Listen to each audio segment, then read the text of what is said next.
Okay, so without further ado, to represent the theist side of the debate, does God exist? I'd like to invite Dr. William Craig.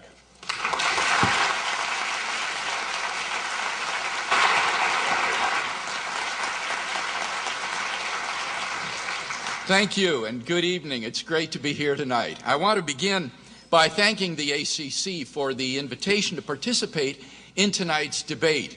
And it's my sincere hope that our discussion this evening will be a very practical help to you as you think about this most important topic. Now, in preparing for tonight's debate, I took the time to explore Dr. Shook's very interesting website. And I discovered that he's an ardent naturalist. Now, you ask, what is naturalism? Well, here's his definition. Naturalism is the view that the only reality is the physical reality of energy and matter as gradually discovered by experience, reason, and science. Dr. Shook believes that there is nothing beyond the physical world. By contrast, I believe that as we probe the natural world, we encounter, as it were, signposts of transcendence, pointing beyond the natural world to its ground in a supernatural reality. So tonight's debate is really a debate between naturalism and supernaturalism. Accordingly, I'm going to defend two basic contentions in tonight's debate. First, that there are no good reasons to think that naturalism is true.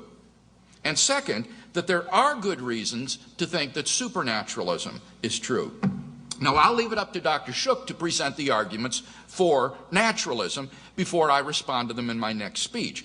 But I simply want to note in passing that on his website, he gives only one argument for naturalism, and to my surprise, that argument was logically invalid.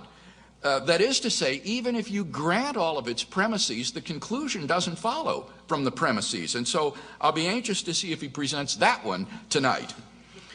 Turn then to that second contention. What good reasons are there to think that supernaturalism is true?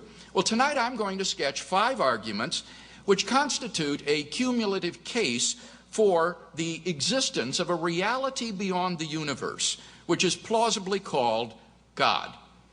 Number 1, the origin of the universe points to the existence of a transcendent creator. Have you ever asked yourself where the universe came from? Why everything exists? Typically, naturalists have said that the universe is just eternal and uncaused. But there are good reasons, both philosophically and scientifically, to doubt that this is the case. Philosophically, the idea of an infinite past seems absurd. Just think about it for a minute. If the universe never had a beginning, that means that the number of events in the past history of the universe is infinite. But mathematicians recognize that the existence of an actually infinite number of things leads to self-contradictions. For example, what is infinity minus infinity? Well, mathematically, you get self-contradictory answers. This shows that infinity is just an idea in your mind, not something that exists in reality.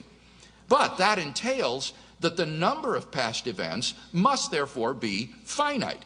Therefore, the series of past events can't go back and back forever.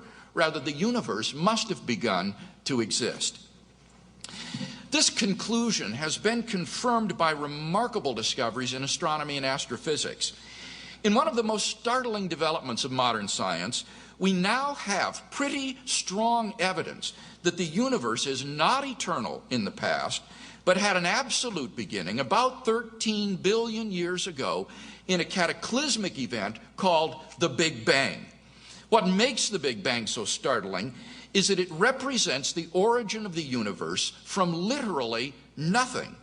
For all matter and energy, even physical space and time themselves came into being at the Big Bang.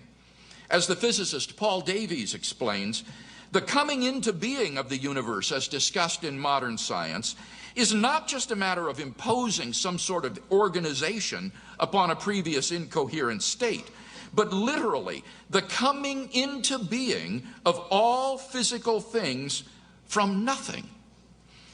Now, of course, alternative theories have been crafted over the years to try to avoid this absolute beginning. But none of these theories has commended itself to the scientific community as more plausible than the Big Bang Theory. In fact, in 2003, Arvind Borde, Alan Guth, and Alexander Vilenkin were able to prove that any universe, which is on average in a state of cosmic expansion, cannot be eternal in the past, but must have an absolute beginning. Vilenkin pulls no punches. He writes, "It is said that an argument is what convinces reasonable men, and a proof is what it takes to convince even an unreasonable man. With the proof now in place, cosmologists can no longer hide behind the possibility of a past eternal universe. There is no escape. They have to face the problem of a cosmic beginning," end quote. That problem was nicely captured by Anthony Kenny of Oxford University. He writes, "A proponent of the Big Bang Theory, at least if he is an atheist, must believe that the universe came from nothing and by nothing. But surely that doesn't make sense.